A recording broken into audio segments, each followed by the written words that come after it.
जय श्री कृष्ण। भगवान कृष्ण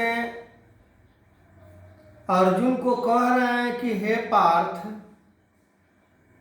भगवान को प्राप्त करने के लिए तीनों लोक में कोई ऐसी वस्तु नहीं है जो हम प्राप्त कर सके, पर मैं प्राप्त इसलिए करता हूँ, मैं इस संसार में तीनों लोक में साकार रूप में अवतार इसलिए लेता हूँ कि जीवों का कल्याण हो, साधु संतों महापुरुषों का कल्याण हो।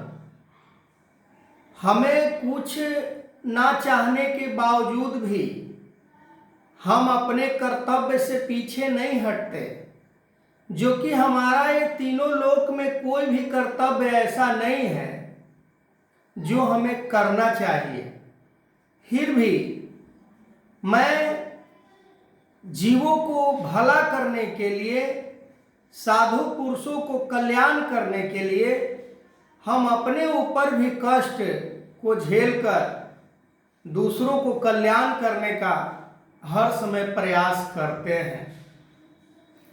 अर्जुन चकित हो जाते हैं कि ये कैसी बात है कि तीनों लोक में भगवान को प्राप्त करने के लिए कुछ भी ऐसा वस्तु नहीं है।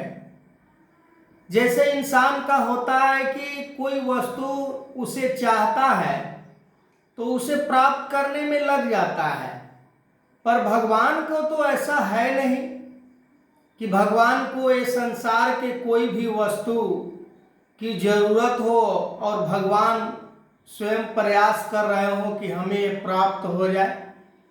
जो कि पूरे सृष्टि को बनाने वाले, चलाने वाले भगवान ही होते हैं, परमात्मा ही होते हैं।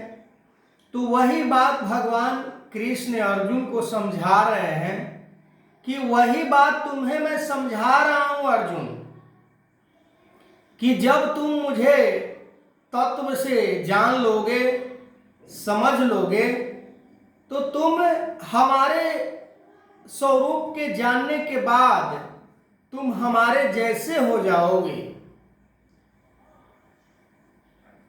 जैसे पानी के अंदर चीनी या मिश्री को मिश्रण कर देने से वो पानी के साथ घुल मिल जाता है, ठीक उसी प्रकार मनुष्य जब अपने गुरु के चरणों में समर्पित हो जाता है, गुरु के चरणों में शरणागत हो जाता है, तो फिर उसे पता नहीं चलता है कि हमें संसार में क्या करना है और क्या नहीं करना है। कहने का मतलब कि संसार के कोई भी बंधन उसे बांध नहीं सकता है। भगवान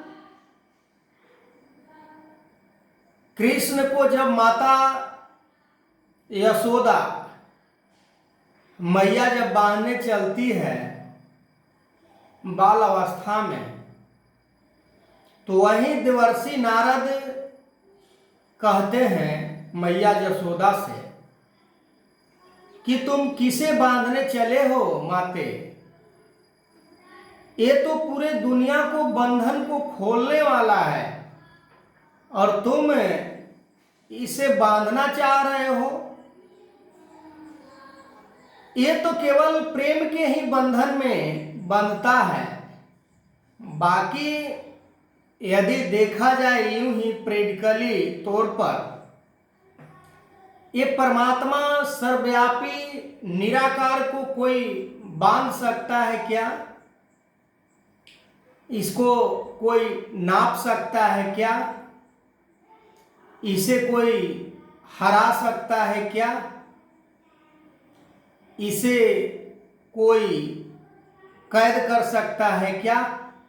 नहीं। तो वहीं पर नारद बड़ा हंसते हुए मुस्कुराते हुए माता यशोदा से कहते हैं। तो वही बात अर्जुन को समझाने का प्रयास कर रहे हैं कि संसार में श्रेष्ठ पुरुष जब मुझे तत्व से जान लेता है, मान लेता है, तो वो मेरा हो जाता है और मैं उसका हो जाता हूं।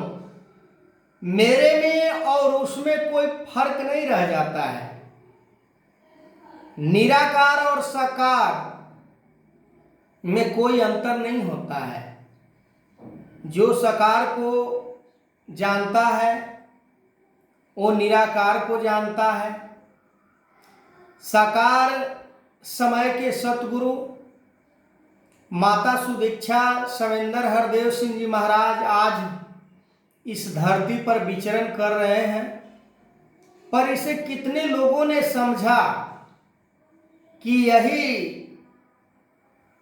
निराकार साकार का वास्तविक स्वरूप है, यही परमात्मा के साकार रूप है, जो कि धर्म शास्त्रों में इसका प्रमाण आया है कि परमात्मा जब चाहे जैसा रूप को धारण कर सकता है।